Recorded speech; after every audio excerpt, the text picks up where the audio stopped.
Yo seguiría 3 horas más.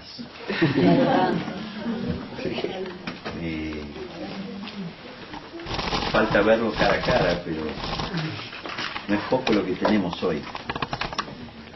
No es poco lo que tenemos.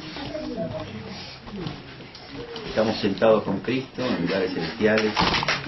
No es algo futuro, es algo presente. Nuestra vida está escondida con Cristo en Él hoy.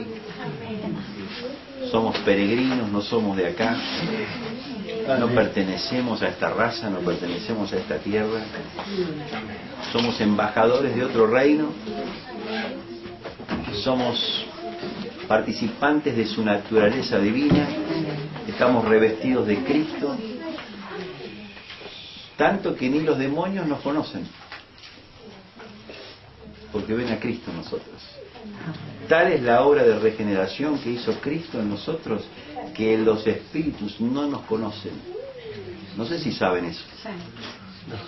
No, lo escuchaba.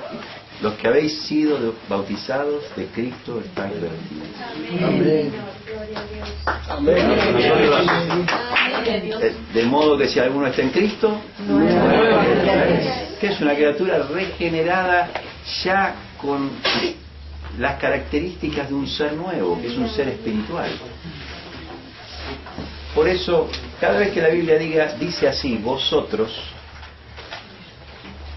tenemos que aprender a entender lo que está diciendo la Biblia. Está hablando de nosotros, que somos seres espirituales, que tenemos un alma y que estamos en un cuerpo. Pero no le está hablando ni al alma ni al cuerpo. Le está hablando a este espíritu que estaba muerto. Dice que entre los cuales también nosotros anduvimos en otro tiempo, en los deleites de nuestra carne, haciendo la voluntad de la carne, y éramos por naturaleza hijos de ira, porque vosotros estabais muertos. ¿Quiénes son vosotros? Nuestro espíritu ha muerto, porque nuestro cuerpo estaba vivo, nuestra alma estaba viva. ¿Y qué vivo? Hacía lo que se le daba la gana. Pero ahora tengo un espíritu nuevo, un espíritu vivo, que fue resucitado con Cristo, porque somos sepultados juntamente con Él para muerte por el bautismo, a fin de que como Cristo resucitó de los muertos por la gloria del Padre, así también nosotros andemos en vida nueva. Sabiendo esto, que vuestro viejo hombre fue crucificado con Cristo. Porque los que hemos muerto, ¿cómo vamos a vivir en el pecado? Sepultados con Él en el bautismo, en el cual fuisteis también resucitados con Él mediante la fe en el poder de Dios que le levantó de los muertos. No estamos hablando de seres humanos, estamos hablando de seres celestiales, vivos en Cristo, sentados con Cristo. Si vos te levantás a la mañana y te ves arrastrando los pies, es que no entendiste esto. Porque nos tenemos que levantar a la mañana llenos de poder, llenos de gozo, porque no somos de esta tierra. Tenemos que decirle a esta mente, che, renovate, y a este cuerpo, che, obedece, porque somos un ser nuevo que ahora tiene control sobre esas cosas. Amén. ¿Qué es estar muerto espiritualmente? Es no tener ese poder. La gente dice, Pablo dice, porque lo que yo quiero hacer, no puedo hacer. No está hablando del Pablo lleno de vida en Cristo, ¿no? Porque Pablo dice, lo que era imposible, ahora es posible por medio de la ley del Espíritu. ¿Qué está diciendo Pablo? Que el hombre sin Dios, él está haciendo una obrita de teatro ahí. Está usando un uso retórico de la palabra, hablando en presente, personificando al hombre sin Dios, sobre todo personificando al hombre que estaba bajo la ley. ¿Saben a qué pasaje me refiero, no? Romanos capítulo 7, del versículo 14 al 25. Y ahí habla de un paradigma del hombre sin Dios, que está diciendo, lo que quiero hacer, no puedo. Es interesante porque el hombre sin Dios quiere, pero no puede. Porque Dios es el que produce el querer. Pero no solo en nosotros los que creemos. El querer también lo pone en el hombre. Porque el hombre tiene sus leyes en sus mentes y corazones y sabe lo que está bien y lo que está mal. El chiquito cuando protesta por la comida y hace berrinche sabe que está haciendo el mal y no quiere hacer el mal, pero termina haciendo el mal. Y Cristo, enviando a su Hijo en semejanza de carne, de pecado, condenó al pecado en la carne para que la justicia se cumpliese en nosotros y ya no andamos conforme a la carne, sino conforme al Espíritu. Somos libres de la ley de la carne. Cuando la carne nos dice, no podés amar, no podés hacer el bien, nosotros la miramos, para un cachito, que yo ya sé cómo es la cosa. Porque yo no estoy gobernado por vos, yo estoy gobernado por Cristo. Y tenemos que saber que esta obra fue hecha ya. No es una obra que hicimos nosotros, es una obra que hizo Cristo. No tenemos que ponernos a trabajar para ser regenerados, porque ya fuimos regenerados. Lo único que tenemos que hacer es hacer morir lo terrenal en nosotros. Lo único que tenemos que hacer es mortificar la carne, porque el espíritu está vivo. Tenemos que hacerla callar un poco y tenemos que doblegarla hasta el día de Jesucristo. Vamos a tener que hacer eso. Marcos dice, son dos leones, ¿cuál de los dos va a ganar? ¿La carne o el espíritu? Y al que alimentes más, al que le dé de comer más, le da de comer a la carne y va a ganar la carne. Por eso la palabra del Señor está llena de instrucciones para que alimentemos la vida de Cristo en nosotros y que hagamos morir a la carne. Amén. Amén. Es importante porque un poco acá me pidió que hablara sobre el cuerpo, sobre la comunión, y es imposible hablar de lo que voy a hablar si no hablamos a seres espirituales. Pablo, 1 Corintios, es una carta a hermanos que no podían tener una comunión efectiva. Y ellos estaban llenos de toda sabiduría, estaban llenos de todo conocimiento, estaban llenos de todo don, pero eran carnales. Acá tenemos un ejemplo de una iglesia que quería pero no podía, porque estaban alimentando más la carne que el espíritu. Y Pablo dice, yo no les puedo hablar a ustedes como a espirituales, sino que les tengo que hablar como a carnales. Porque ustedes, a pesar de que ya hace tiempo que están en el Señor, siguen teniendo problemas entre ustedes, siguen teniendo pleitos. Y da una cantidad de cosas que vos decís, esta es una iglesia. Sí. Nos consuela saber que Pablo tuvo que lidiar con muchas de las cosas en la iglesia primitiva que nosotros tenemos que lidiar. No sé si es consuelo de tontos, pero es la realidad.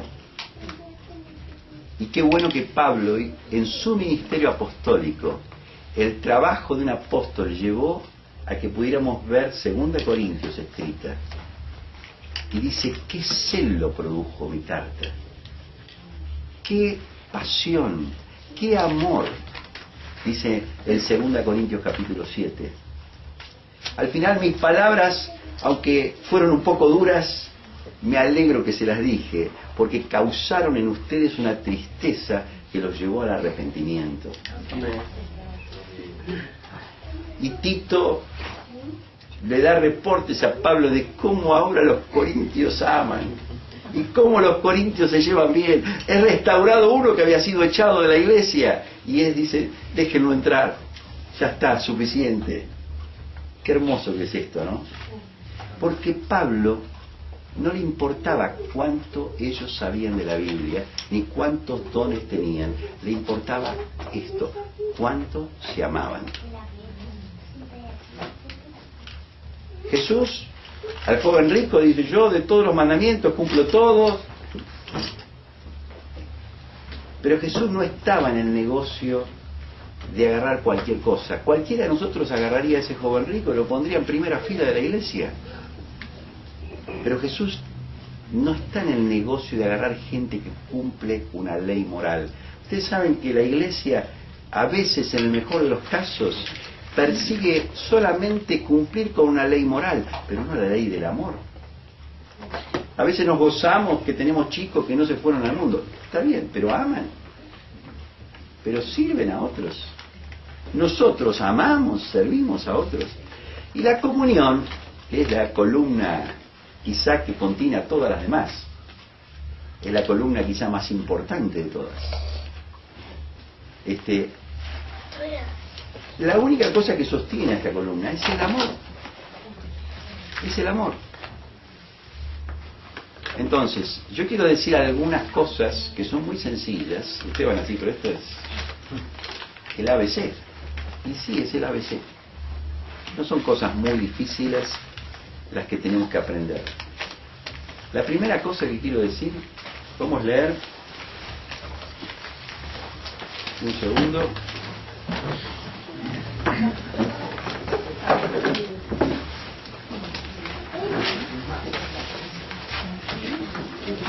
Voy a sacar.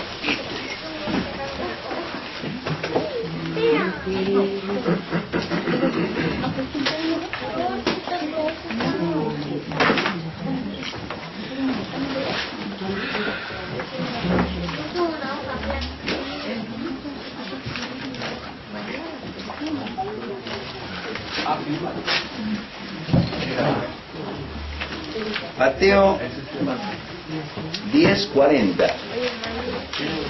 Esto es algo muy sencillo, pero presten atención lo que dice acá. El que a vosotros recibe, ¿a quién recibe? A Cristo. O sea, si alguien nos recibe a nosotros, ¿está recibiendo a quién? Ahora, ¿vos sabías eso? Que cuando vos vas a la casa de alguien, tocas el timbre y te abren la puerta, ellos reciben a quién. Entonces, cuidado cómo actuamos cuando vamos a la casa de alguien. Porque ¿quién golpeó la puerta? Cristo. Y el que me recibe a mí, recibe al que me envió. O sea, ¿quién golpea la puerta? El Padre. Mira, vos sabías que era tan importante.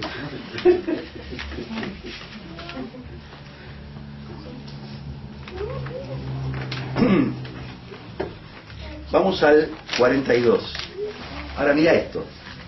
Y cualquiera que dé a uno de estos pequeñitos un vaso de agua fría solamente por cuanto es discípulo, de cierto os digo que no perderá una recompensa. O sea que vos vas a la casa de alguien y alguien te da un vaso de agua, esa persona va a ser recompensada.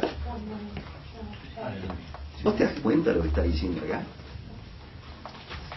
Ahora vamos a dar la vuelta. Vos estás en tu casa y golpean la puerta y es uno de estos. ¿Quién golpeó la puerta? Cristo. Así que ¿cómo le vas a abrir la puerta? Viene Cristo, viene el Padre y golpea la puerta. Le vas a dar un vaso de agua, seguramente, por lo menos. Le vas a decir, entra, cená en esta casa.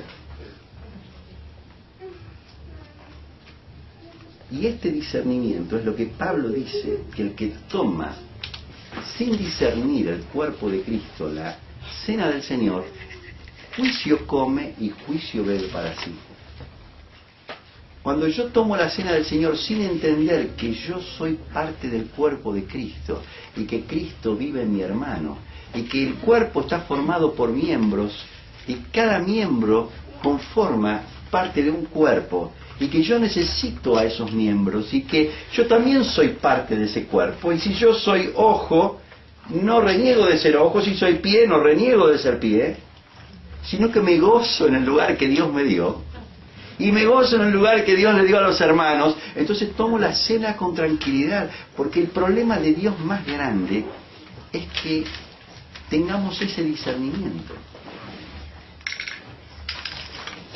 Cuando tu hermano golpea la puerta, ¿quién viene? ¿Quién es? Y cuando habla tu hermano, ¿quién habla? ¿Cuál es la voz más audible de Jesús? Yo veo a algunos hermanos que están orando hace meses para que Dios les hable, y vienen los hermanos, le están tratando de decir algo. Y están como ese náufrago, ¿viste? Que se quedó arriba del techo de una casa, que el agua seguía subiendo, y le venía un helicóptero, le venía una lancha, le venía un bote, y no, ya Dios me va a salvar. Y bueno, somos nosotros los que te estamos tratando de salvar. Y se va al cielo y dice, Señor, no me salvaste. ¿Cómo te mandé una lancha? ¿Te mandé un helicóptero? Pero acá es más que una lancha con un helicóptero. Acá está diciendo que es Cristo mismo el que golpea tu puerta. Entonces, qué diferente es entender la comunión. Yo tengo esta coyuntura. Yo me veo todos los jueves. Los jueves me veo a las 3 de la tarde y después a las 5 de la tarde me veo con otro hermano que yo discipulo. Parece todo muy técnico. Parece todo muy... yo tengo este cuadernillo, yo tengo esta lección. Pero tenemos discernimiento de con quién estamos.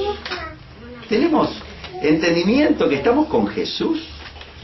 Es verdad que un día nos vamos a ir al cielo y lo vamos a ver cara a cara, pero anda mirándole la cara al que tenés adelante, porque ese también va a estar en el cielo. Y no solo vas a ver la cara de Jesús, porque ¿saben qué va a pasar en el cielo? Nos vamos a amar en perfección. Y Cristo va a ser el primogénito entre muchos hermanos, que somos todos. Y más vale que empecemos a arreglar las cosas acá y amarnos acá, porque es una vida maravillosa, la vida que involucra este discernimiento de quién es mi hermano. Déjeme hacer un paréntesis acá, porque siempre que hablamos de estos temas, lo primero que pensamos es en la coyuntura, pensamos en el hermano del grupo casero. Yo pediría que primero pensemos en nuestra esposa, en nuestro esposo, en nuestros hijos, en los que viven todo el día con nosotros, que son hijos de Dios y que son Cristo para nosotros. Y déjenme decirles lo siguiente, vamos a ir a Mateo 25. Vamos a seguir en Mateo.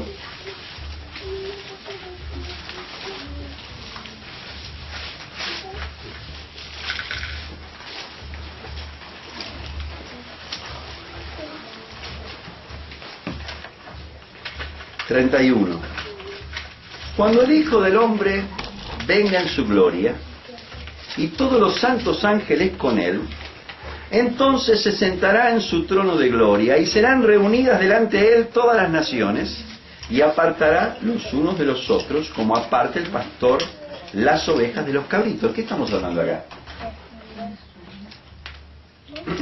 Acá no estamos hablando de la vida terrenal. Ya se acabó la tierra y él apartará a los unos de los otros como aparta el pastor las ovejas de los cabritos. Pondrá las ovejas a su derecha y los cabritos a su izquierda. O sea, más vale que seamos ovejas acá. El 34. Entonces el rey dirá a los de su derecha, es decir, las ovejas. ¿Qué les va a decir? Venid, benditos de mi Padre, heredad del reino preparado para vosotros desde la fundación del mundo. Yo espero escuchar esas palabras. Porque tuve hambre y me disteis de comer. Tuve sed y me disteis de beber. Fui forastero y me recogisteis. Estuve desnudo y me cubristeis. Enfermo y me visitasteis. En la cárcel y vinisteis a mí. Fíjense todas las cosas que él está mencionando acá. Podríamos pasarnos un rato viendo cada una de ellas. ¿Y qué significa? Entonces, 37, los justos le responderán diciendo, Señor, ¿cuándo te vimos hambriento y te sustentamos? ¿O sediento y te dimos de beber? ¿Y cuándo te vimos forastero y te recogimos? ¿O desnudo y te cubrimos? ¿O cuándo te vimos enfermo o en la cárcel y vinimos a ti? Y respondiendo el rey les dirá, de cierto os digo que en cuanto lo hicisteis a uno de estos mis hermanos más pequeños, a mí me lo hicisteis. Perdónenme que les diga, cuando él separe las cabras de las ovejas, no te va a preguntar en qué grupo casero estabas. No te va a preguntar si eras de comunidad, si no eras de comunidad, si ibas a tal reunión. Ni te va a preguntar, a ver, decime Hebreos 1 del 1 al 3.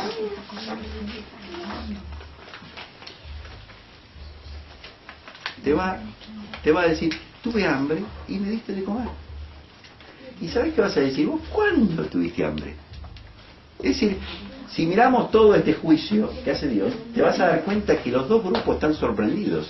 Porque a las cabras les pasa, ¿cuándo tuviste hambre y no te dimos de comer? ¿Y cuál es la clave acá?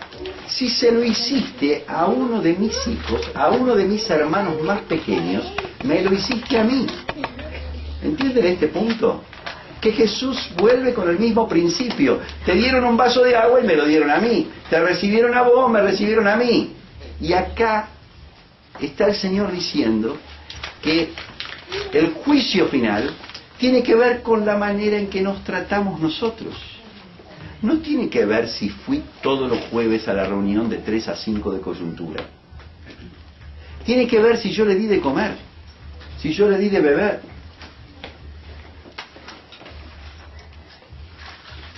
A veces tenemos situaciones de hermanos que tienen necesidad y son ayudados de diversas formas. Y qué honra es poder hacer eso, porque ese es el mandato de Dios. Pero el problema es que todos tenemos que hacer eso. No solo los que tienen necesidad, no solo los que no tienen necesidad ayudan a los que tienen necesidad. Los que tienen necesidad también hacen esto. Hace poco nosotros le dijimos a una hermanita muy preciosa, le dijimos, todos estamos buscando tu bien, pero vos el bien de quién buscás. ¿A cuántos has servido? ¿A cuántos has amado? ¿Por cuántos has hecho algo? Si hoy viene el Señor, ¿a quién le diste de comer? ¿A quién le diste de beber? Fíjense que Jesús no está hablando de obra social, de tratar de hacer un comedor escolar en un barrio. No está hablando de eso, porque primero Él nunca lo hizo, y en segundo lugar, Él está hablando de algo que tiene que ver con la relación entre hermanos, porque los hermanos más pequeños de Jesús son los que somos de la casa de Dios. ¿Amén? Entonces, lo primero que yo quiero decir, porque mañana vamos a seguir hablando del tema comunión, es que el contexto de la comunión no es la tecnicidad de cómo estamos relacionados en el grupo casero tal, yo estoy bajo la cobertura de tal hermano, con la coyuntura de tal. Eso no es el tema. El tema es cómo está mi discernimiento de cuerpo. El tema es cómo amo a los que tengo alrededor. Yo amo a Cristo. ¿Saben la mejor manera de saber cuánto amo a Jesús? Es cuánto amo a los que tengo al lado. Así que lo primero que yo les quiero decir es que la medida de amor que yo tengo a Jesús se mide por el amor que tengo a los hermanos. La medida de amor que tengo por Jesús no son mis oraciones, no son mi cantidad de lectura de la palabra, ni cómo me encantan las reuniones, es cuánto amo a los hermanos. Amar es hacer lo que hizo Jesús con nosotros. ¿Ustedes quieren saber cómo hay que amar? Fíjense cómo fuimos amados nosotros. ¿Cuándo fuimos amados nosotros? ¿Cuando éramos buenitos? ¿Cuando estábamos bien peinados? ¿Cuando teníamos un lindo traje? No, hermanos. El Señor nos amó a nosotros cuando teníamos mal olor, cuando estábamos muertos. ¿Y cómo voy a amar yo a mi hermano? ¿Cuando él me trate bien a mí? ¿Cuando él me caiga bien? ¿Cuando él haga lo que yo quiero? Lo voy a amar. Les digo, la segunda cosa que les quiero decir es que la medida de amor que tengo se mide en cómo trato a mi hermano cuando mi hermano es difícil de ser amado. Jesús dice en Mateo 5 que si yo amo a los que me aman, si yo saludo a los que me saludan, si yo hago bien a los que me hacen bien, ¿qué de bueno hago? Pero me invita a amar al que es mi enemigo, bendecir al que me maldice, orar por el que me calumnia. Eso incluye a los hermanos. Eso incluye a los hermanos. Porque a veces vemos al hermano y le empezamos a pedir que sea Cristo para nosotros. Y que Él se porte bien con nosotros. Y cuando Él no se porta bien con nosotros, decimos, entonces te bajo la caña. Te corto los víveres. ¿Cómo se dice acá? ¿Te doy qué? Te doy la cortada. Te corto el rostro, decimos acá. Te corto los víveres. Bueno, te doy la cortada. Te bajo la persiana. ¿Vos viste que los chiquitos a veces cuando se enojan se van a la pieza y se encierran? Enojaditos. No quieren salir. Y cuando salen una cara de bufa, diciendo la que me hiciste, te hace pagar. ¿Ustedes saben que hay hermanos que son así? Que cuando se ofenden se aíslan. Yo digo, se dan el portazo y se encierran adentro. Y vienen a la reunión con un quite de colaboración, con una trompita. Vienen a la reunión de coyuntura, todo, pero hay algo que está cortado en el ambiente y va a llevar 2 años descubrirlo. Y en esos 2 años se va a enfriar su fe, se va a venir abajo todo, porque le dijeron algo que no le gustó el tono. La medida de amor que tengo se mide cuando no me tratan como yo pienso que me tendrían que tratar. Ahora, ¿cómo me tendrían que tratar? ¿Como un rey a mí? ¿Yo merezco tanto que me tienen que tratar tan bien a mí? No, yo merezco la muerte. Yo merezco estar tirado en un zanjón. Es un milagro que esté vivo. Y es un milagro que haya alguien que quiera pasar algo de tiempo conmigo. Y en ese espíritu de sentirme que alguien ejerce misericordia sobre mí a través de la comunión, yo soy libre para amar. Yo soy libre para mirar al hermano y decir, vos sos Cristo para mí. Vos sos Cristo para mí. Entonces la medida de amor que yo tengo se mide con los que tengo cerca, no en mi vida mística de oración. Y para medir qué grado de amor tengo, lo mido cuando no me tratan como yo quiero. Ahí es donde yo veo. El marinero, ¿cómo se lo ve? En el día de la bonanza, del cielo azul, del mar calmo. ¿Ese día podemos evaluar un marinero? No, el marinero lo conocemos, cuán bueno, cuán malo es, en el día de la tormenta.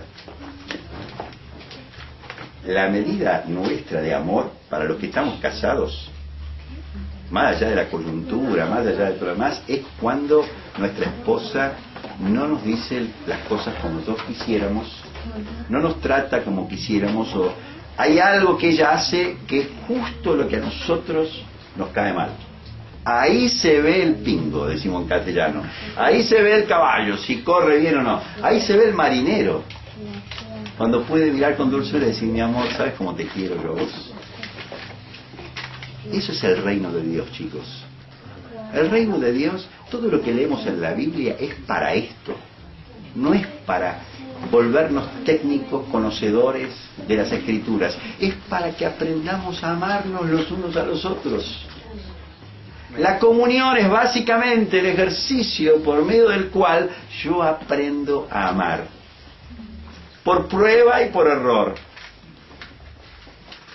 Pidiendo disculpas, corrigiendo mi corazón y siendo enseñado por el Espíritu Santo a amar a aquellos por los cuales Jesús dio la vida en una cruz. ¿Quién soy yo para hacer otra cosa que no dar la vida por ellos? Si mi propio Jesús dio la vida por ellos, yo también tengo que dar la vida por ellos. ¿Amén? Amén. Entonces, la comunión que no tiene este amor, los ministerios que no nos llevan a amar de esta manera, toda la actividad de iglesia que no nos lleva a amar, no nos está llevando a ser como Jesús, porque Jesús es amor. Jesús no es reuniones, Jesús no es charlas interminables de coyuntura. Todo el trabajo que nosotros hacemos como iglesia, el éxito o fracaso, se debe medir por esta medida. ¿Cuánto amo? ¿Cuánto amo? No cuánto asisto. Yo digo así, la medida de Cristo que hay en mí se mide por la medida de amor que tengo. Lo repito, la medida de Cristo que hay en mí se mide por la medida de amor que tengo. ¿Qué es amar? Amar es mirarlo al otro como superior. Es no mirarlo por las cosas mías, sino mirar por las del otro. como tenemos que hacerlo todo esto compactado en 2 o 3 días, porque podríamos pasarnos semanas enteras mostrando que la Escritura en realidad el único tema que tiene es el del amor. Siempre que Dios destruyó la tierra, bueno, la vez que la destruyó una vez, gracias a Dios, pero en las naciones fue por falta de amor. No estamos hablando de un amor platónico que le decimos al hermano cosas maravillosas. No, estamos hablando del amor práctico de todos los días. ¿Cómo sé que amo? Porque estoy en mi casa llevando la carga de mis hermanos. Estoy no pensando en mí. Yo nací de nuevo para amar. Yo nací de nuevo para servir. Nací de nuevo para perdonar. Nací de nuevo para llevar las cargas de otros. ¿Saben por qué? Porque esa es la manera en que Dios me liberta de mí mismo. Amén. Porque yo soy un barril sin fondo. Porque no hay forma de conformar ni yo. Y Dios encontró una manera. Es el amor. Vos vas al psicólogo y el psicólogo te va a explicar, ¿sabés qué pasa? Que a vos lo que te pasó, que cuando vos eras chico, tu tía quemó el agua y te la tiró arriba del pie y lo hizo a propósito. Y eso te quedó marcado en el alma y ahora vos le tirás agua caliente a todos alrededor tuyo. No hay vuelta que darle, somos seres egoístas. Y para quebrar el egoísmo, Dios nos hace nacer de nuevo y nos enseña a amar como Él amó. En esto conocerán todos que sois mis discípulos si os amáis los unos a los otros. Así como yo os he amado, que así también os améis los unos a los otros. No los van a conocer por las reuniones, ni por el canto, ni por nada más. Todo se resume en una sola cosa. Amo como Jesús amó. La medida de amor que tengo es la medida de Cristo que tengo. Y la medida de amor que tengo se mide no con la gente que saludo alguna vez con una presión de mano, no con algún viaje que hago a algún orfanato alguna vez para llevar una frazada. Está bien todo eso, pero en realidad se mide en mi círculo más íntimo. Se mide en el lugar donde yo paso más tiempo con otros. Ahí es donde se mide. Los que saben cuánto amo son los que me ven todos los días. Cuando yo me levanto a la mañana y dejo el cepillo de dientes tirado en cualquier lado para que el que sigue después encuentre un desastre. Eso es no amar. Eso es no pensar en el otro. Dejar la ropa tirada en casa a los chiquitos que todavía no aprendieron a amar como tienen que aprender. Nuestro trabajo es enseñarles a amar. Y es pensar que hay otros en la casa. Y pensar que no es que hay otros, está Cristo en la casa. Su hermanito, al cual le cuesta mucho prestarle cosas, es Cristo. Y él está tironeando de ese osito, cuando en realidad tendría que tener el gozo de dárselo y decir, gloria a Dios, le pude dar el osito a mi hermano. Ese va a ser feliz. Ese va a ser el chico más exitoso. El que está dispuesto a morir en una cruz por otros. Cuando el Señor nos dice, el que no toma su cruz y me sigue, no puede ser mi discípulo. Pensemos que la cruz no tiene que ver con el pecado propio, tiene que ver con el pecado de otros. Jesús no cargó ningún pecado propio. Y nosotros como hijos de Dios tenemos que aprender a llevar la carga de otros, a preocuparnos por lo que a otros les falta. Y en ese proceso de olvidarnos de nosotros mismos, hay una gloria, hay un poder. Siempre decimos con Silvia que estaban en los 80 estas dos mujeres íconos de la sociedad, un extremo y el otro. La Madre Teresa de Calcuta acá y Lady Di en el otro lado, Lady Di, no sé cómo le dicen acá. Y Lady Di era la princesa más grande del planeta, tenía toda la plata que quería, podía hacer lo que quería con su vida, y una cara de tristeza. La otra era rica, pero había dejado todo, lo había metido, no sé, se había dedicado a un leprosario, ¿se dice? En la India, y no tenía nada. Y mírenle la cara a la mujer esa. Y él sonreía más. Jesús nos quiere hacer a nosotros seres amorosos porque Él nos ama. Porque esta es la gloria más grande. La gloria de Dios se puede ver en el universo, se puede ver en los astros, en las estrellas, se puede ver en un microscopio mirando una célula, pero la más grande gloria de Dios está en la cruz, chicos.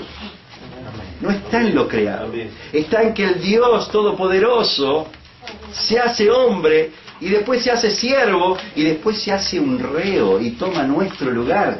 Esa es la injusticia más grande del mundo, pero es la gloria más grande, al punto tal que cuando vayamos a verlo le vamos a tocar el costado. Le vamos a poner la mano acá, porque la gloria de haber sido hombre no se la borra más.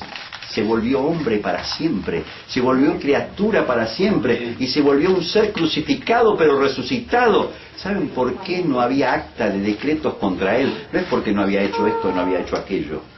Es porque había amado. Es porque había dado su vida en rescate de todos los que le habíamos clavado los puñales por la espalda. Y la iglesia que no tiene este amor no es iglesia. No refleja a Jesús. El otro día estaba en una ciudad de Córdoba y visitando un pequeño grupo de hermanos y me presentan a uno que era un hermano y me dice: yo estoy orando acá para que Dios levante a alguien que haga una campaña evangelística en este lugar. Yo dije: yo no, pero hay varios hermanos que estamos orando para aprender a amar y que creo que Dios nos va a cambiar. Y cuando vean cómo nos amamos, yo creo que no va a hacer falta una campaña. Él estaba construyendo un hotel y yo le dije: si usted, imagínese que construye este hotel, que era muy lindo, y de repente no lava las sábanas, hay ratas en las habitaciones, y cuando uno se va a duchar no hay agua caliente, y pasan 2 o 3 temporadas y no viene más nadie. ¿A usted se le ocurre que lo que hay que hacer es una campaña publicitaria o hay que ponerse a limpiar el hotel? Y hay que ponerse a arreglar el agua caliente. No, lo entendió, digamos. Un poco gráfico, pero lo entendió. Y nosotros tenemos que aprender a renovar el modelo. No nos concentremos en la estructura tanto, como que la estructura es la cosa. Concentrémonos en amarnos los unos a los otros y que las coyunturas, los ligamentos y todos los ministerios sean para que nosotros podamos ser seres más mansos, más humildes, más amorosos. Esto es lo que alegra el corazón del Padre. Esto es lo que es un derroche de espiritualidad en el mundo. Esto es lo que hace que los hombres quieran conocer a Jesús. Yo me acuerdo cuando yo era chico, en mi casa había una revolución de amor. Yo tenía 8 o 9 años y veía la mañana, la noche en mi casa, era una cosa increíble. Pasaba de cualquier cosa en mi casa. Me puedo poner a contar horas y horas, experiencias, situaciones que vivimos. Pero lo que había en esa casa era el amor de Cristo. Cuando volvimos de Estados Unidos, en el año 2007, el primer llamado que recibo es de una persona que hacía 20 años que yo no veía. Y me dice: te habla alguien que se convirtió a Cristo por el amor que vio en un puñado de hermanos que se reunían en Martínez Castro cuando vos tenías 12 o 13 años. La historia de este hermano es que él vino, no tenía mucha plata, estaba de novio con una chica, yo me acordé enseguida, estaba de novio con una chica y dijo: estos son unos pobres tontos, los vamos a usar. Y se hizo el convertido, ¿viste? Y jugaron el teatro de que ellos en realidad se bautizaron, todo, pero todo un teatro. Le armamos el casamiento, papá le cantó, Mónica le hizo las flores, varios hermanos se ocuparon todo un día para armar. Ellos no tenían un peso, así que se les pagó la alfombra, se le armó un casamiento idílico y hasta la luna de miel le pagamos. Después desaparecieron, no volvieron más. Pasaron meses, no supimos más nada de ellos. De repente, no sé si a fin de año vinieron llorando, dijeron, nosotros armamos todo esto para usarlos a ustedes, pero el amor que recibimos no lo podemos olvidar. No queremos otra cosa. Hoy tienen 30 años de casado, sus hijos en el Señor, no sé cuántos grupos caseros ya se multiplicaron de su casa. ¿Saben por qué? Porque vieron el amor de Cristo. Y lamentablemente hoy no vemos esto tanto. La gran merma que hay en la iglesia es de este factor. No estoy hablando de un amor, como dije hace un rato, platónico, donde no tratamos las cosas, donde no nos corregimos el uno al otro. Eso es amor también.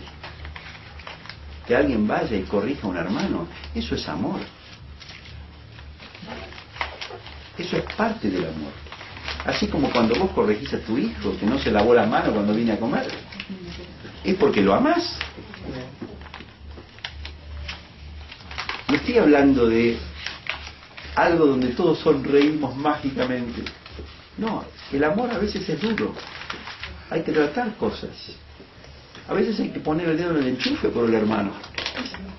A veces hay que arriesgarse a que el hermano se ofenda. Y es casi a veces imposible decir lo que hay que decir usando las palabras que a él le vayan a gustar. Y eso es una realidad que no podemos evitar.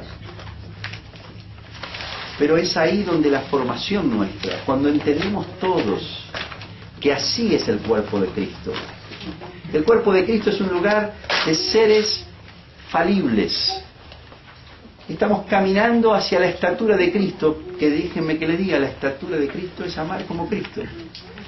No estamos hablando de ministerio, no estamos hablando de grandes cosas, estamos hablando de amar como Jesús. ¿Saben para qué Dios puso apóstoles, profetas, evangelistas, pastores y maestros?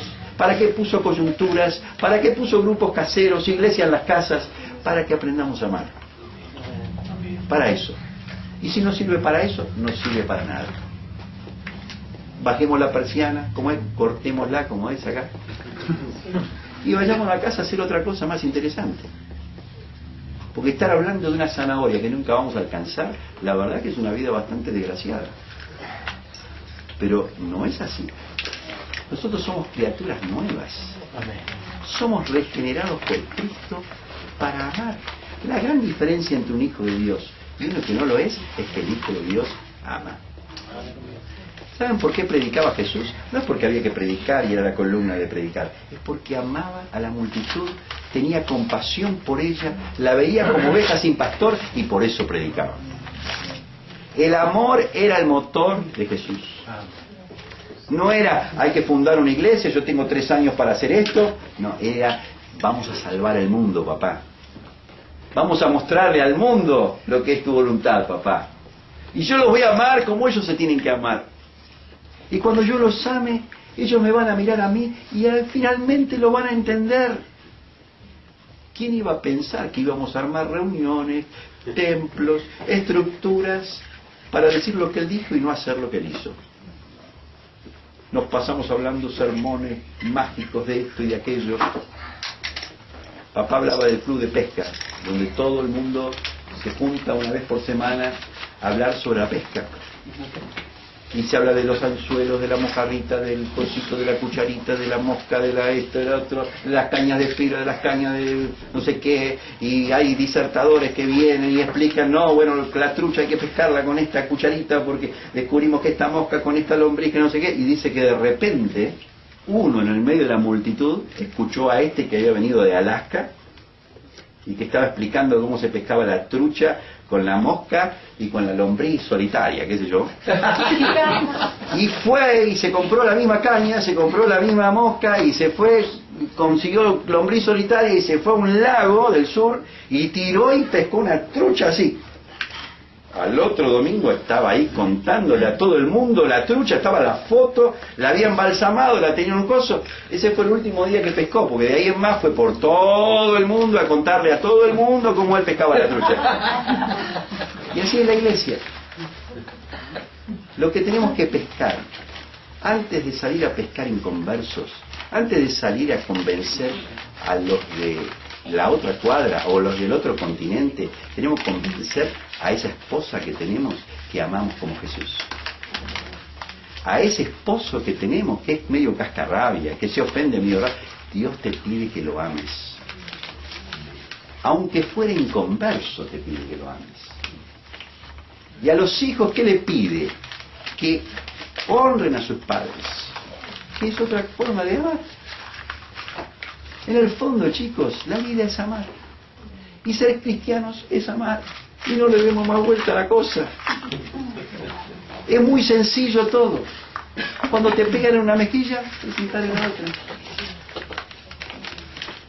Y para esto, para saber qué es amor, porque también podemos tranquilamente entrar en un sentimentalismo tonto. Yo lo amo a él, ¿eh? ¡Ja! ¿Sabés cómo yo lo quiero? Daría la vida por él, sí, pero le acaba de dar una bofetada.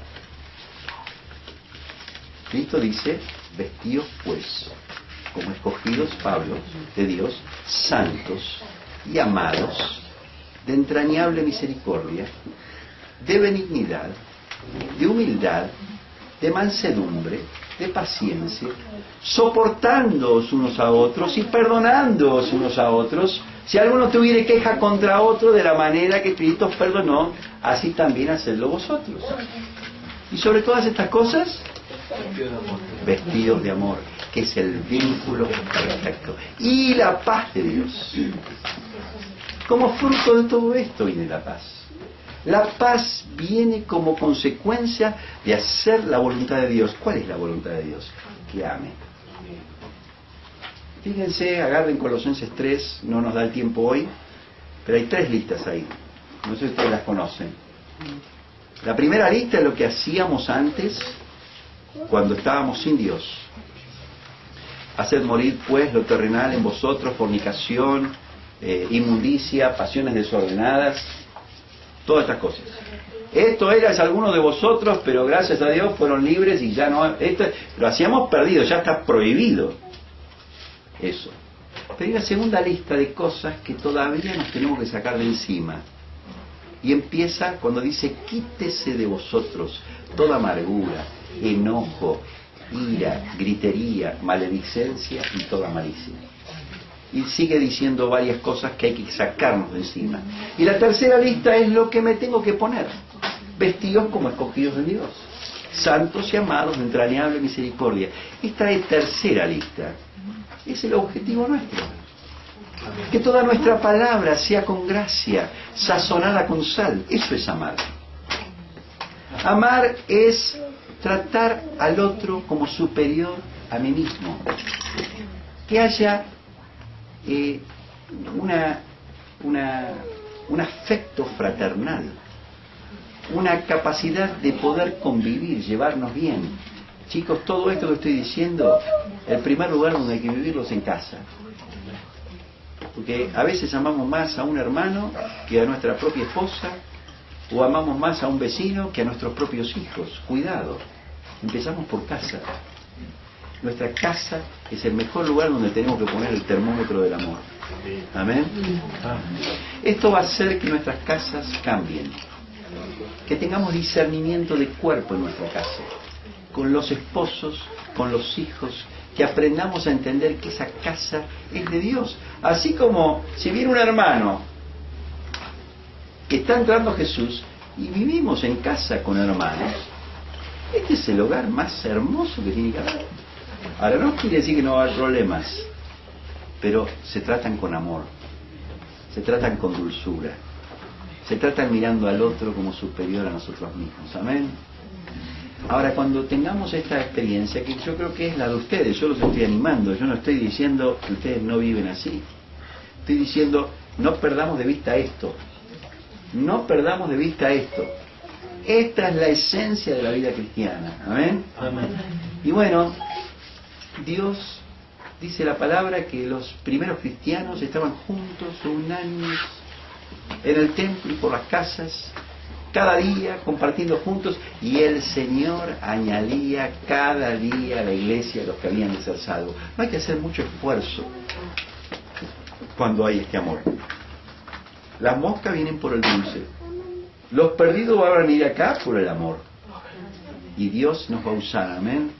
Pero más allá de eso, que vamos a ganar a otros, que otros se van a convertir, vamos a cumplir la ley de Cristo, que es el sermón del monte, que es el amarnos, el preferirnos, el mirar las intenciones de nuestro corazón y que estén todas basadas en el amor, amén.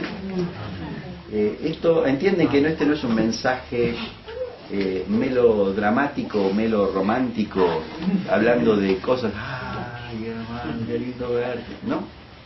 Esto tiene que ver con una actitud del corazón, tiene que ver con algo nuevo que Dios quiere poner en nosotros, que es un motor imparable, que es discernir a Cristo, su obra, y discernir quién soy yo en el cuerpo y empezar a vivir esto, ¿no? Mañana vamos a ver algunos aspectos más prácticos, pero hoy me parecía importante entender que todo lo práctico tiene que tener esta esencia. ¿Amén? Amén. Que Dios nos dé la gracia. Aleluya. Gracias.